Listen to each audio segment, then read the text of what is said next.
Karena sebagai orang timur, saya rasa kita harus bangga karena kita kulit gelap, rambut keriting dan mata menyala yang membuat kita terlihat lebih berkarakter. Terima kasih banyak.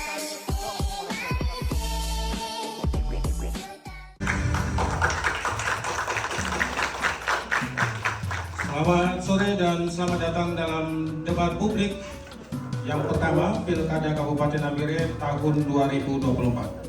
Mengangkat tema Nabire Maju, Adil, Makmur, Sejahtera, Berkelanjutan, dan Berdaya Saing.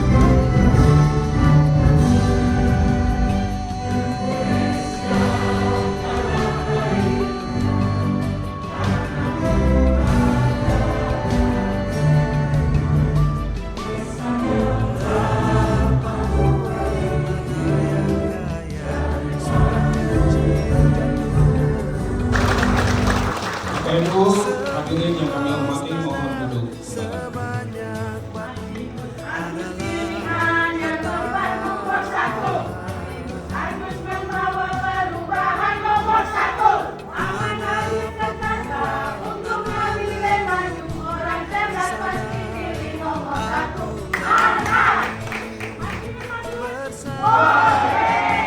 Yang lain jangan jalan. Kita berikan aplaus kepada pemimpin pelaksana calon. Saya mengundang dengan hormat pasangan calon nomor urut 1 Martinus Adi dan Agus Ibrahim SMH untuk naik ke atas podium.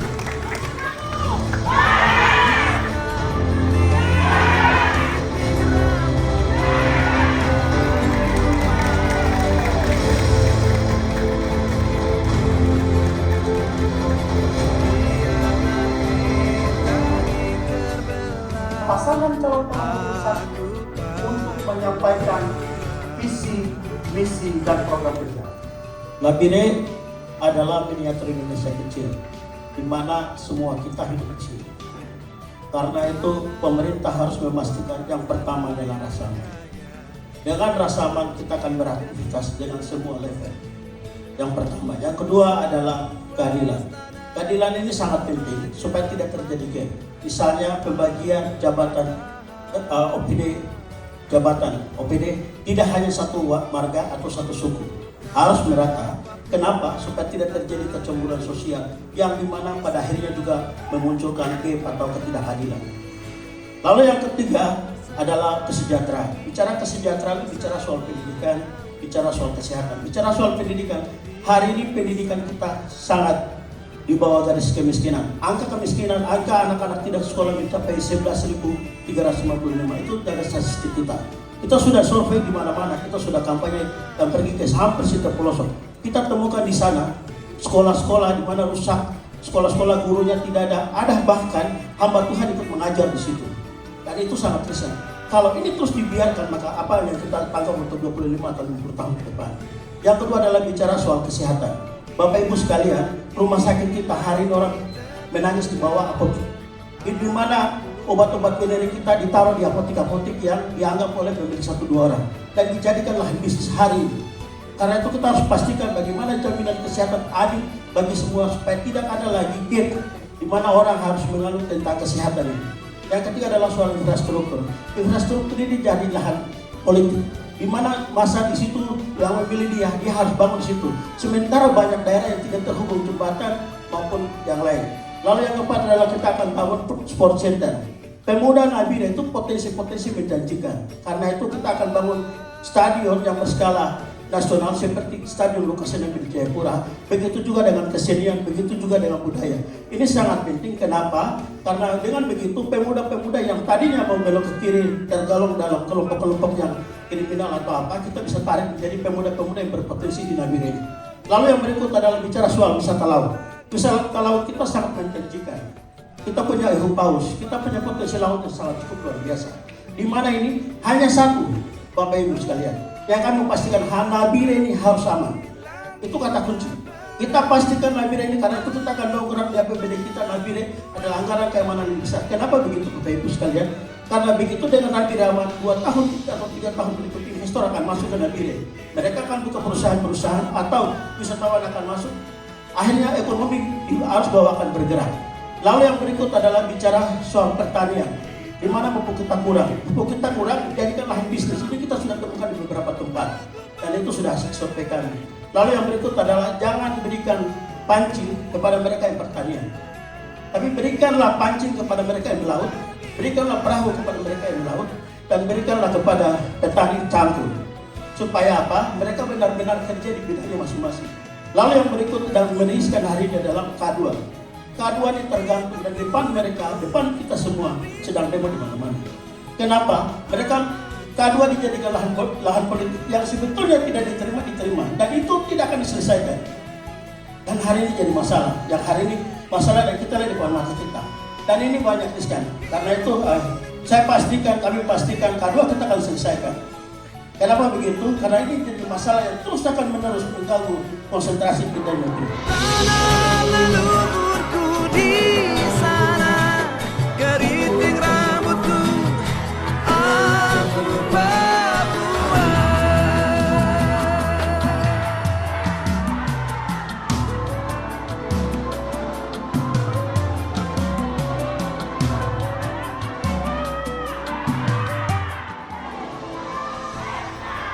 Pertama, Nabire adalah miniatur Indonesia yang dimana harus kita rangkul semua. Tidak ada perbedaan agama, kelompok dan golongan. Itu yang pertama. Yang kedua, pemerintah atau pemimpin memastikan daerah ini aman. Pertama, di program kami di distrik Nabire, kami akan memberikan 100 juta untuk per RT. Dengan demikian, RT punya tugas adalah menjaga lingkungannya aman. Dan itu kita pastikan lingkungan aman, lingkungan itu bersih, dan semua RT kita lakukan hal yang sama, maka kita pastikan bahwa lingkungan atau Nabire ini aman. Itu yang pertama. Yang kedua adalah kita akan bangun pos-pos terpadu. Pos-pos terpadu ini di mana di situ kita akan lengkapi pihak keamanan, tentara dan polisi, Pol PP dan tokoh-tokoh agama, tokoh-tokoh pemerintah dan adat dan pemuda, supaya mereka menjaga daerah yang kita anggap titik rawan.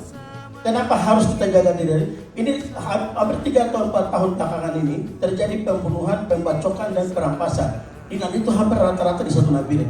Karena itu Paslon 1 berjanji dan sepakat untuk menjadikan Nabire kota paling aman. Itu yang pertama. Lalu yang kedua, kalau itu sudah terjadi, maka kita akan rangkul seluruh paguyuban, kepala-kepala suku, tokoh-tokoh yang kita anggap penting untuk bagaimana caranya kita menjaga kamtipmas atau lingkungan atau keberagaman itu tetap kita jaga dengan baik. Lalu kesejahteraan itu akan ngalir. Kenapa begitu? Kalau satu suku atau satu kelompok atau satu komunitas kita biarkan, itu akan jadi gap dan itu akan menjadi masalah. Dan itu selama ini terjadi hal itu. Karena itu banyak masalah, angka kriminal kita naik. Angka kejahatan kita naik. Kenapa begitu? Karena pemerintah terus membiarkan kejahatan itu terjadi. Tidak cepat tangkap dan cepat untuk menyelesaikan soal itu. Karena itu hampir satu level rasa takut ada dalam diri kita. Keluar jam 8 yang mau hujan takut-takut, mau ke kebun takut-takut, yang mau melaut takut-takut. Ini terjadi hampir seluruh suku dan itu dirasakan satu Nabire.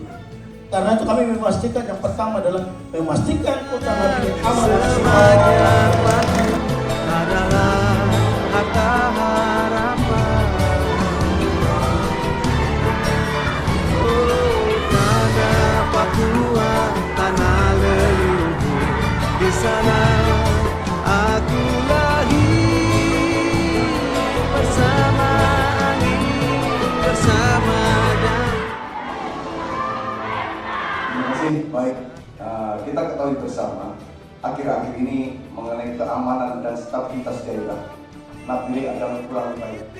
Dalam arti di sana sini banyak tindak pidana kriminalitas, tindak pidana penganiayaan, bahkan pembunuhan. Bahkan akhir-akhir ini warga kami di SP2 dibunuh secara membabi buta. Dan kami punya niat dengan pasangan kami bahwa 100 hari kerja kami akan melakukan itu semua, bahwa Nabire harus aman. Tujuan kami supaya masyarakat bekerja enak, hidup nyaman, bepergian tidak ada rasa takut.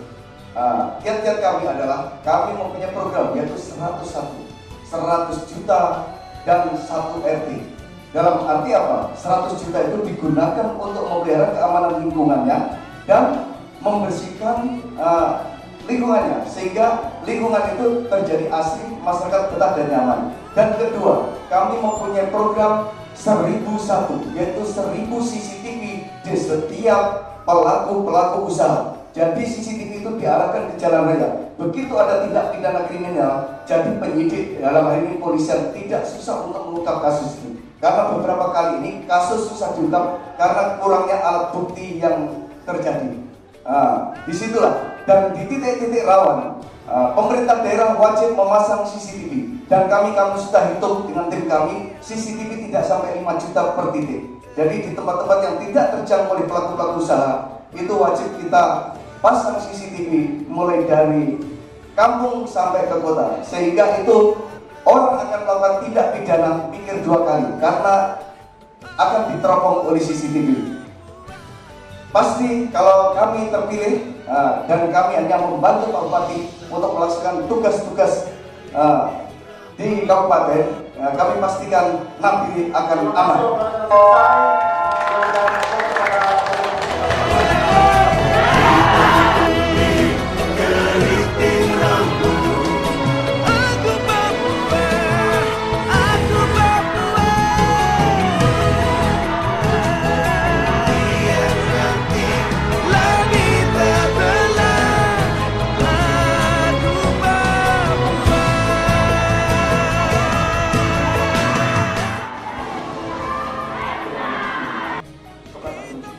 Yang kedua adalah kolaborasi suku.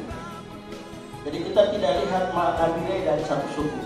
Tetap kita menghormati 6 suku di atas kepala kami, tetapi juga harus menghormati suku-suku yang lain agar keberagaman dan kebinekaan kita tetap terjaga. Itu pertama.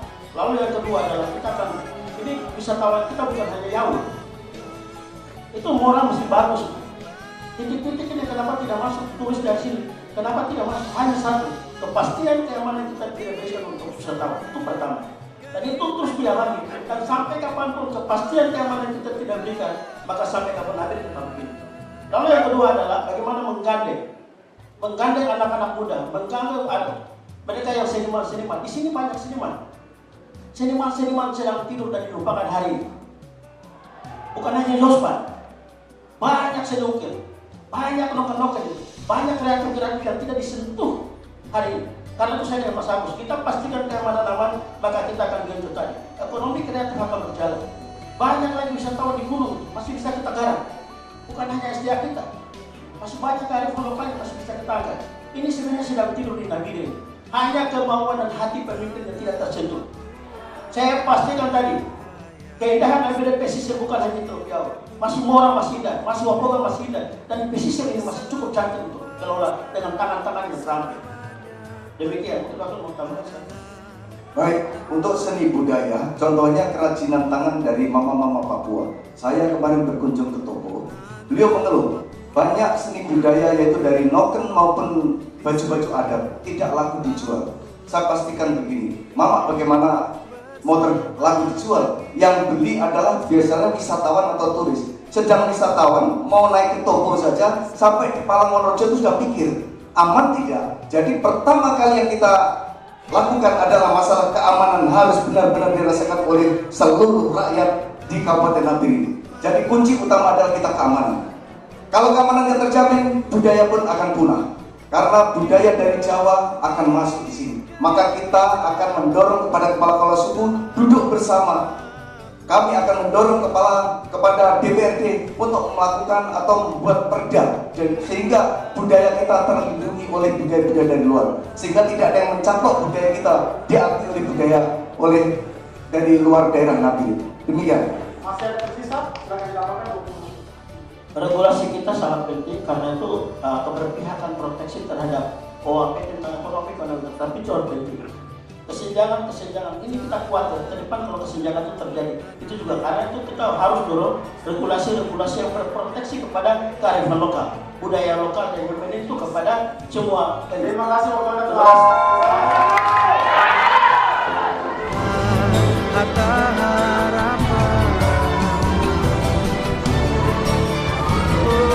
tanah Papua, tanah leluhur, di sana aku lahir bersama angin, bersama daun, aku dibesarkan. Bicara pembangunan itu bicara soal manusia.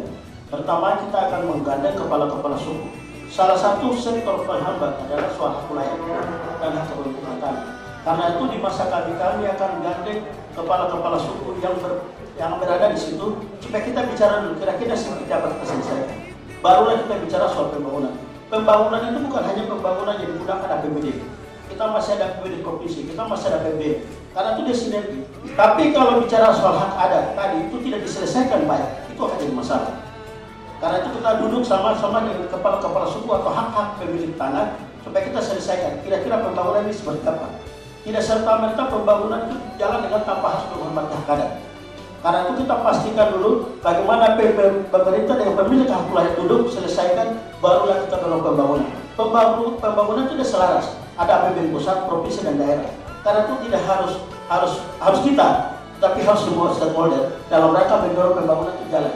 Misalnya satu contoh untuk jembatan Saloma sampai sekarang tertahan karena apa? Masih tunggu tagihan. Karena itu seperti itu dan dialami di beberapa daerah. Saya pikir itu yang kita selesaikan dulu. Jadi hak adat yang punya tanah kita selesaikan dulu supaya pembangunan pusat, program APBD jalan, program APBD provinsi jalan, dan kita APBD jalan. Saya pikir sinergi pembangunannya seperti itu. Terima kasih. Masih tersisa 1 menit. Baik, bicara air bersih yaitu bicara badan usaha milik daerah. Sehebat apapun kalau pemimpin daripada yang mengelola badan usaha milik daerah itu tidak betul dan tidak becus untuk mengelola, sampai kapanpun hak dasar rakyat tidak akan terlayani. Air bersih pun hanya pipanya saja, airnya tidak akan pernah mengalir. Di situ itu banyak yang dirasakan oleh masyarakat sekarang. Maka kami membantu Pak Bupati, kami akan menyarankan Pak Bupati seandainya nanti memilih kepala badan usaha milik daerah harus benar-benar orang yang profesional di bidangnya, dan ini tidak harus mutlak tim sukses kami, bisa siapapun yang asal dia mampu bekerja untuk mesejahterakan rakyat. Demikian. Masih tersisa? Cukup. Tidak berfokus kepada pasangan calon.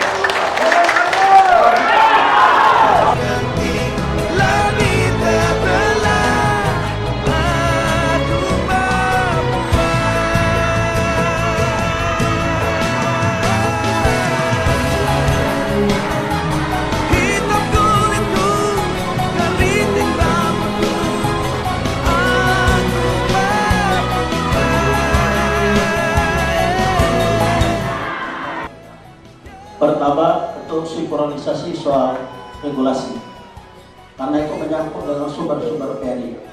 Itu pertama. Yang kedua adalah kita pastikan AMDA-nya dulu. Boleh investor masuk, siapapun boleh masuk, tapi AMDA-nya harus jelas, karena itu berlangsung dengan kehidupan masyarakat yang ada di situ. Misalnya Lagari, ini air mereka sudah keruh dan itu sudah kabur. Itu pertama. Yang kedua di Yaun, di Sima itu banjir kalau tidak disapu sampai di bawah. Ini kan AMDA-nya tidak dihitung. Siapapun boleh masuk, silakan, welcome, silakan. Tetapi pastikan AMDA-nya itu jelas. Karena itu pemanfaatan langsung dengan hajat hidup masyarakat lokal yang ada di situ. Itu yang pertama. Yang kedua adalah sumber daya manusia. Kita harus dilibatkan dalam perusahaan yang masuk supaya kita tidak jadi penonton. Itu yang pertama. Yang kedua adalah bagaimana keterlibatan kita masuk dalam. Tidak harus.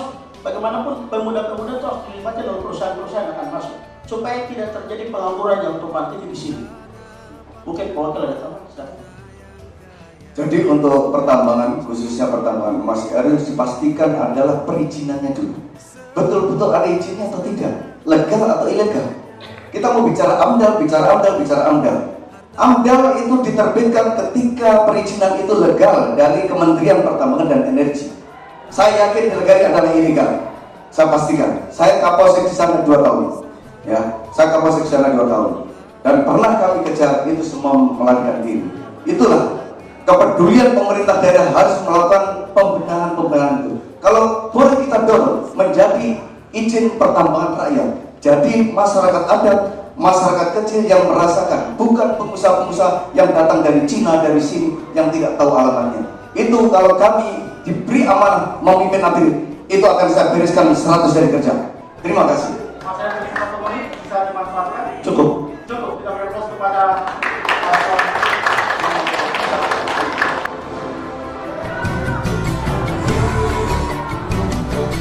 biar nanti langit terbelah, aku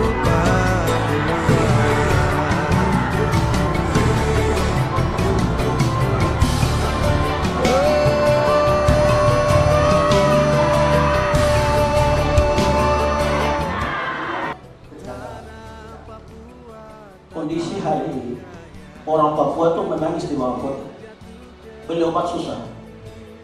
Dana khusus itu tidak dipergunakan baik, peruntukan baik untuk bagaimana belanja obat khusus untuk OAP.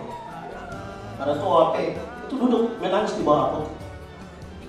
Itu yang pertama. Yang kedua, angka tadi saya bilang 11.355 anak-anak yang tidak sekolah hari ini. Itu semua rata-rata anak Papua. Itu artinya pemerintah atau pemimpin punya hati. Lihat soal yang ini. Karena bicara anak-anak Papua, bicara khusus itu bicara masa depan generasi Papua. Supaya apa? Cepat tidak terjadi gap dan kesenjangan berikutnya. Karena itu harus memampukan orang tua, harus memampukan anak-anak sekolah, harus memampukan tenaga-tenaga medis dalam rangka kesejahteraan ASN, dalam rangka kesejahteraan mantri, suster, dokter, guru-guru dengan dana khusus supaya mereka mendidik kita anak-anak dengan baik-baik. Uang khusus digunakan untuk membiayai kita anak-anak sekolah yang tadi 11.000 yang hari ini menganggur tidak sekolah. Hari ini apotek itu orang susah beli obat uang ini kemana sebenarnya? Uang khusus. Itu yang jadi soal. Hanya satu, pemimpin punya hati atau tidak? Saya pikir cukup. Masih ada waktu yang cukup banyak. Baik, bicara kesehatan yaitu bicara BPJS. Kami punya program, kami akan mensubsidi BPJS kepada semua masyarakat Nabire yang dirasa kurang mampu atau ekonomi kurang beruntung. Sehingga ketika mengalami sakit, keluarganya mengalami sakit, sehingga sudah tidak memikirkan lagi biaya pengobatan. Dan kami akan melakukan penjemputan dengan mobil ambulan dari rumah ke rumah. Maka kami nanti, kalau memang kepala dinas kesehatan tidak mampu mengelola ini, cukup sampai di sini, silakan mundur. Kita ganti orang yang lebih hebat lagi. Di Nabire banyak orang yang hebat untuk memimpin suatu SKPD. Jadi jangan kita korbankan karena ini tim sukses, karena ini keluarga, karena ini tidak. Di pemerintahan kami adalah kami mencari pemimpin-pemimpin yang betul-betul membela hak rakyat dan profesional sehingga rakyat tidak dikorbankan. Terima kasih. Masih ada tersisa? Peningkatan HIV ini kan cukup tinggi. Lalu KPA, darah kita susah. Pertanyaan, adakah pemerintah hari ini selama ini pikir soal ini? Terima kasih. Masih tersisa? Cukup?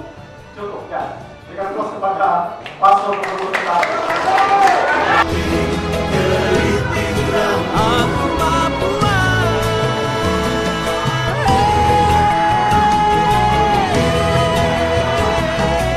Hitam kulit, keriting rambut. Aku Papua, aku Papua.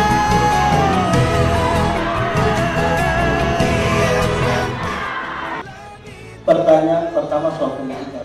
Pendidikan kita angka tidak sekolah, anak-anak tidak sekolah itu 11.355. Tadi Bapak Desak menyampaikan bahwa pembangunan jalan pencapaian sampai 90 km.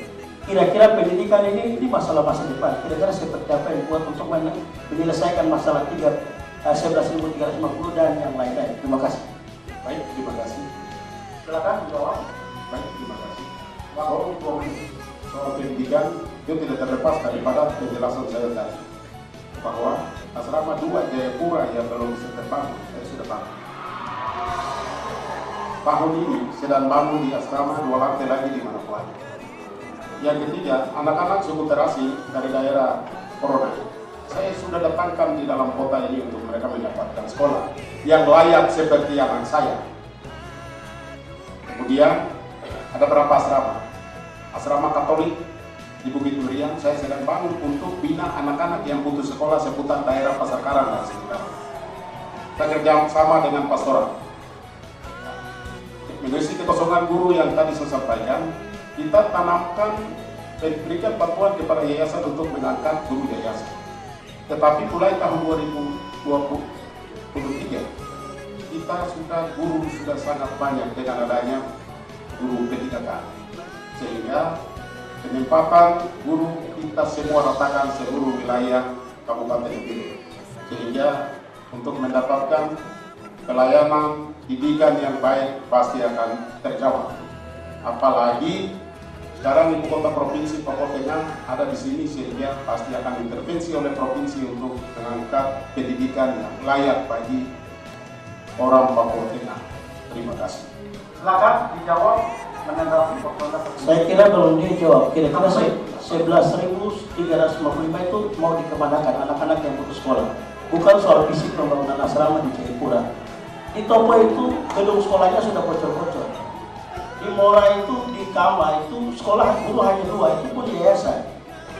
Kalau bicara berhasil itu bicara angka, kira-kira angka 11.355 ini mau dikemanakan anak-anak putus sekolah. Ini bicara masa depan, bukan bicara fisik.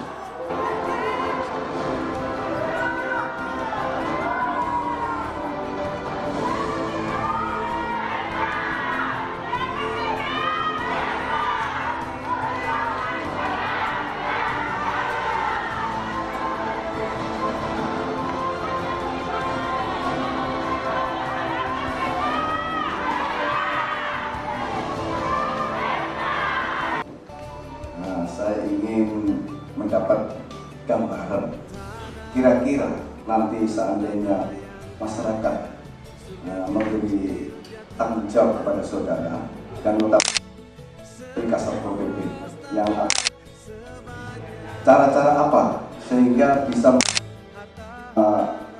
jual jarang minuman keras itu yang setiap gang hampir ada. Terima kasih. Waktu 2 menit. Baik, terima kasih. Saya terakhir memang menjabat sebagai Kepala Satuan Polisi Pamung Praja. Ya, perlu diketahui bahwa Pamung Praja merupakan salah satu OPD yang melaksanakan penegakan perda, ya, perlindungan masyarakat dan penegakan tantrim, ya, ketertiban dan ketetapan masyarakat. Terkait dengan jual beli yang ada di pasar-pasar dan pinggiran jalan, mungkin kita semua sudah ketahui bahwa kami turun itu hampir tiap hari, ya, kita turun, bahkan tiap minggu pun kami menertibkan operasional pasar. Namun kondisinya bahwa kita tidak mungkin juga membuat masyarakat jadi susah, terutama mama-mama kita yang ada di pinggiran jalan itu memang sangat susah kita atur, ya. Kami sudah berikan, ya, saya dengan Kepala Dinas Bapenda itu sudah jalan menertibkan mereka. Mereka bertempat di dalam, los ada, tapi kondisi yang ada tetap mereka akan jualan di luar. Dengan dalih bahwa kalau di dalam itu pembelinya kurang, daya beli masyarakat kurang. Tapi kalau di luar katanya lebih cepat laku karena cepat dibeli, kemudian jalan untuk pulang, ya. Yang kedua, terkait masalah miras. Saya mau sampaikan masalah miras, ya. Sampai hari ini memang hal itu masih kendala untuk kita tegakkan. Terutama miras Milo yang ada di Waroki, ya. Di sana hampir seluruh masyarakat yang ada di sana penghidupannya adalah menjual Milo, ya. Kalau terkait miras yang berlabel, perlu diketahui bahwa itu semua ada izinnya, ya. Kalaupun ada izinnya yang tidak kita temukan, pasti kami sita dan kami proses. Seperti itu, kan? Terima kasih. Silakan. Baik, kami tidak akan meniadakan pasar-pasar yang di pinggir jalan, tidak, tapi pengaturan. Yang kami maksud pengaturan yang kami belum dijelaskan. Terus untuk masalah miras, harusnya sebagai Kasatpol PP bisa menyarankan kepada Pak Bupati bahwa perizinan miras jangan semudah yang seperti sekarang. Di tempat-tempat pinggir sekolah ada jualan miras. Kalau anak sekolah melihat itu reklame bir bintang, pasti dia akan penasaran setiap hari. Otaknya akan terpengaruh oleh itu. Itu mempengaruhi jiwa anak. Sehingga pasti punya uang dia akan mencoba-coba. Apakah ini bir bintang? Disitulah maksud kami penjualan boleh diatur, tapi jangan di tempat sekolah, di pinggir-pinggir sekolah maupun tempat-tempat ibadah. Jangan karena dia mampu untuk melakukan perizinan sehingga sembarang tanpa pengaturan yang jelas. Terima kasih.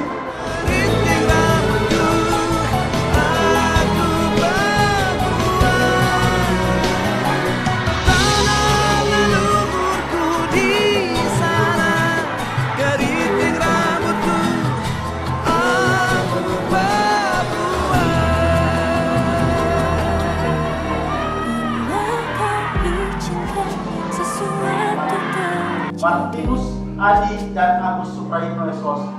Ku percaya semua untuk kebaikan. Saya dan Mas Agus itu sebenarnya tidak mungkin. berdiri di sini hanya karena kemurahan Tuhan. Karena itu kami datang dengan hati. Lebih-lebihnya biar Tuhan berperkara. Terima kasih.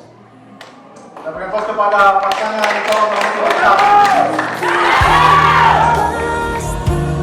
Yang terbaik, walau kadang tak mudah dimengerti,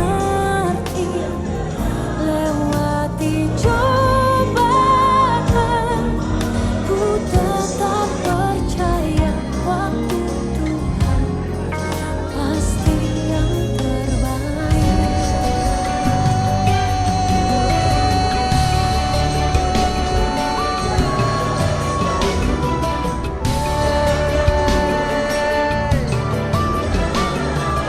Tanah Papua, tanah yang kaya, surga kecil jatuh ke bumi. Seluas tanah, sebanyak batu adalah harta harapan. Tanah Papua, tanah leluhur, di sana aku lahir. Bersama angin, bersama daun, aku dibesarkan. Hitam kulit, keriting rambut, aku Papua. Hitam kulit, keriting rambut, aku Papua. Biar nanti lagi terbelah, aku Papua.